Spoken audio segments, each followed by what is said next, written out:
Hey everyone, I am Melissa Terzis, DC Real Estate Mama, and this is Hannah Clancy Thompson. Hello. She's the Work Wife. And today we are doing another piece in the Washington Business Journal, Predictions for 2020, which was put out in the winter of 2006. Oh, I thought that was my cue. Oh, sorry.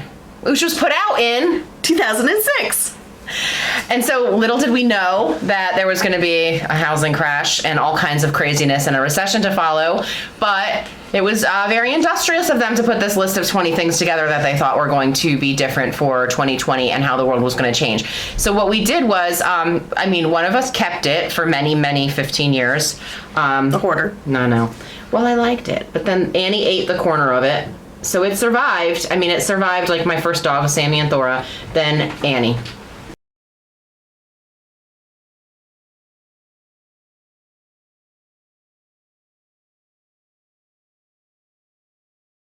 So we're going to dive in today and talk about densification. Yes. And so they had many items on their list that were densification related. Exactly. Yeah, there was quite a few and they were not organized neatly, so I reorganized them. Anyway, they had a quote in here and it says, "There's dead malls and parking lots that don't look like prime real estate now. By 2020, that could be right time real estate and not be scoffed at." That was Robert Lang, a Virginia Tech professor. And another person here, "The inevitability is densification." Mitchell Shearer, the president of a commercial realty company. So basically what they were saying, and in a number of their points, that in order for DC to continue to develop, because land is at a premium and most of it is developed, how is DC going to continue to develop and grow over time? Right. And so what they were talking about was there was these, old defunct shopping centers, and they're basically they're everywhere from Bethesda and Chevy Chase all the way up to Germantown that they were citing over in Silver Spring and your neck of the woods. They were talking about shopping centers that were going to be torn down and redeveloped and made into, something different. One of the ones they talked about was Westwood 1 in Bethesda. That's over off River Road. That's where my kids were going to their My Gym when they were little peanuts at 1 and 3 years old. Now the kids are 8 and 10. That shopping center is still there. Even back then when they were going, so that's 7 years ago, they were saying that shopping center was slated to be torn down and rebuilt. Hasn't happened. And Chevy Chase Lake Shopping Center has indeed been leveled on Connecticut Avenue, but Wildwood Shopping Center in Bethesda, Still there. so some of it happened and some of it didn't.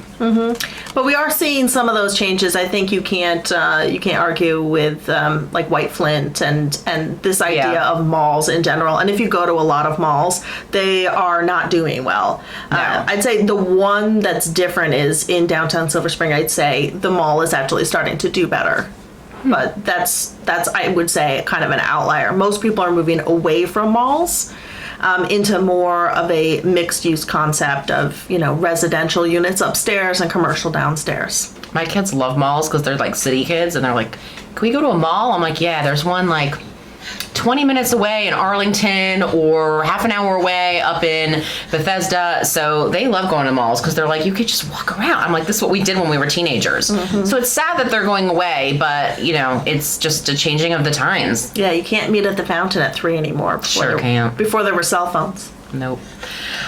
The next one was that they said the laws of the land are going to change. The gist of this one was that, much like what we were saying, there was so little land to develop that development is going to seek new areas and hopefully new heights as developers push for a relaxation on DC's height limit. Or not. Yeah, they rattle off a whole bunch of approved projects. Some of these have occurred, some of them have not. The development that they were calling north of Massachusetts, that neighborhood's now kind of been renamed locally as Noma. That development did happen. Residential by the stadium also happened. They said there was going to be development in Anacostia to rival Georgetown. We covered that a little bit in another video. that hasn't happened yet. It just hasn't gotten there where I think they predicted. And then some things haven't happened, like Burnham Place, which was supposed to be, it's still in the works, and it's expected to be built in the air rights over the tracks that go into Union Station. It was really interesting because when we were writing and working on this video script, you really hadn't heard anything about Burnham Place in a while. Not at all. And then literally like the day before we filmed, you start seeing the articles go up with the renderings on, urban turf and the like. I know. It was just like mid-June that they went up, which was so weird. I was like, I've heard of that. And they're like, oh, right, because we're going to talk about it in our video. The reverse renderings showed that they were going to have 12 buildings across 15 acres over Union Station. But all of this is contingent on this redevelopment happening in Union Station. And they've been working on this for 20 years. The current company that has the rights to do this has been working on it for 20 years. And the conversation about this goes back even further. Something else that happened that they didn't predict, but it started happening with a lot of regularity, was the cutting up of single-family houses into condos. And it was happening at, like, if you had, say, like a huge 5-story house, it might, be cut up into 5 different condos. But what we're actually seeing now is even like a 2 or 3-story house will be cut up into 2 condos or 3 condos, and they'll extend off the back. And they've sort of piggybacked like little jigsaw puzzles. Like, the downstairs might have like half of the second level, but then the front half of that belongs to a different unit. And then there's carriage houses in the back that they've built in some of these instances. So that was another way that they were able to get more people into less space. Another one was that Washington will remain flat. I don't think that you really see an appetite around here to make big changes in the building heights. And what we're talking about here is the current limit of not being able to build above 160 feet. I don't think that there's a lot of people who really want to change that. Like, it's part of like what makes DC not New York. No, agreed. And that is like, I'm glad that has actually remained true. There's a lot of history here. There's a lot of beautiful architecture, and thank goodness they didn't like build huge offices and condos, because they would obviously be empty now, because with the pandemic, nobody's wanted to go to an office, and most people have shied away from moving to condos. The next one that they talked about on the list here was Roslyn being cool. Hannah knows nothing about Roslyn, so that one is for me to figure out. Exactly. I mean, I know where Roslyn is, and I've driven through it. It's like right down the street from my house, which is where we are right now. So changes to the skyline with new high-rises. The prediction was that this will no longer be Pittsburgh on the Potomac. That was their joke, not mine. But for some reason, I love the alliteration of it, so I just thought it was funny. Pittsburgh on the Potomac. The reality was that this actually happened. So my brother went to Georgetown in the 80s, and we used to stay just across the bridge in Roslyn. And seeing it from back then to seeing it now is really kind of astonishing at just how different it is. They knocked down one of my family's favorite restaurants, which for decades we would go to, called the Orleans House. They had this amazing salad bar that was like a Mississippi riverboat, and then like the salad bar was on the riverboat thing. Like, you didn't walk on it, it was just the shape of a riverboat, and you walked by and got all your junk. Anyway, Roslyn is still a continued work in progress. They recently imploded the Holiday Inn, and they continue to work on that corner. That's right as soon as you drive into Roslyn. They also renamed Lee Highway, which originated and went through Roslyn and originated there, into Langston Boulevard. So they have removed some evidence of our Confederate soldiers from Roslyn. And see, Roslyn can be progressive. They're moving in the right direction. Although when I got on Langston Boulevard, I was like, where the hell did this road come from the first time? I'm like, where am I? I didn't know that they changed the name. Yeah, I also think that, Roslyn has the concept of the gondolas. I think that would be really charming. Not because I actually want to get on them and use them, but just because I think they'd be pretty for the skylines. Oh, you mean to go across like to Georgetown and stuff? Oh. Yeah. I just think that would be really beautiful. I wouldn't actually use it, but I just want to see it in the skyline. How would you see it in the skyline if it's in the river? Not gondolas. Like the rail car things? No, the ones in the air. On the cars. I think they're not gondola. Gondola is like I'm thinking of the Skyway at Disney World. Yeah. They call cable cars? No, in the air when you like. Yeah, but they're on a cable, so they call. All right, so I'm only referring to like Disney World and Hershey Park. Like they call them like the Skyway. the cable car. Yeah. I don't know why I call it gondola. Oh God, in Santorini they call them something, and believe me, I know because I had to figure out how to get down that mountain. But now I can't remember what they call them. Yeah. Like the funicular or some, I don't know.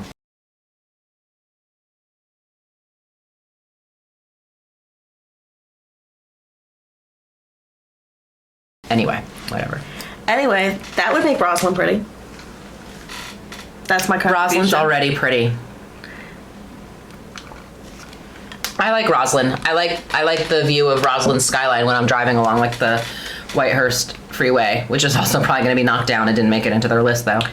One of the things that they didn't really talk about, because obviously they couldn't have seen this coming, was the long-term effects on what's happening with COVID-19, with more people working remotely, and what happened to the office market. So in our last video, we talked a little bit about offices, how the office market has declined, and how what we're starting to see is more mixed-use neighborhoods. We're seeing people wanting to work either from home or work from a coffee shop or a shop or a co-working space, or have lunch and dinner meetings at their local businesses. So they want to stay in their area rather than commuting. I think in the past we see it as there's the residential section over here, and then you commute to the office section over here. And we're seeing a movement away from that, and people saying, no, I want to live and work in the same place. And so I think that's, you might just live where you work. Yeah, that would have been the good one for them to predict a world pandemic, because that whole thing they could have just scrapped off of the editing reel. Yeah. One of the things about densification that is good is it's less expensive to provide infrastructure. So think water, sewers, roads, all of the things that people need. If you've got people commuting long distances to get places, it is a much more expensive proposition than it is to try to have everybody on top of each other. This also encourages less solo driving, more commuting with like public transportation, and also less greenhouse gas emissions. I mean, it was incredible what happened during COVID with greenhouse gas emissions and just everything. Like, they could see the air in China, I mean, it was amazing. I can see the breath in front of my face. So I think that's some of the pros. I mean, that also it puts a big strain on transportation, and we're going to get into that. But one of the things that this article obviously didn't talk about, but I was thinking that Melissa could jump in on, is one of the cons is what it does to our school systems. Oh, yeah. Schools are like overcrowded. So right now they're trying to build other schools to alleviate some of the overcrowding. And the problem is that if you live in, not that it's a problem, but if you live in Boundary with a student of elementary or middle school or high school age, you're guaranteed a spot in that school. And there is a lottery that sort of functions, as well in the school system here in DC. But speaking particularly to DC, I can say that, whether the school has enough seats to fit 500 kids or 5,000 kids, it doesn't matter, because whoever lives in the neighborhood gets to go there. So the other thing is that our city, unlike, I don't know how other towns, cities, and counties do this, our city does not say anything about you needing to be domiciled here to be able to be in our schools. So legit, it's no child left behind no matter where you're from. So when people come here from other countries and their parents are stationed here for a year or two, they also get just as much right to go to the DC schools as kids that, live here and their parents are from here, which is fine, except that then you have some really strange shifts like we just saw with the population. A third of our school was Russian students, and when Christmas break came back, guess who didn't come back? All of the Russian kids. That was for you. I thought it was obvious. Okay. Oh, well, it probably was. The Russian embassy is near the school. Right. So when they suddenly left for no particular reason and were no longer going to the schools. Yep. And then they invaded Ukraine a few days later. We had a few, like a week's heads up that something was happening. We were like, oh boy.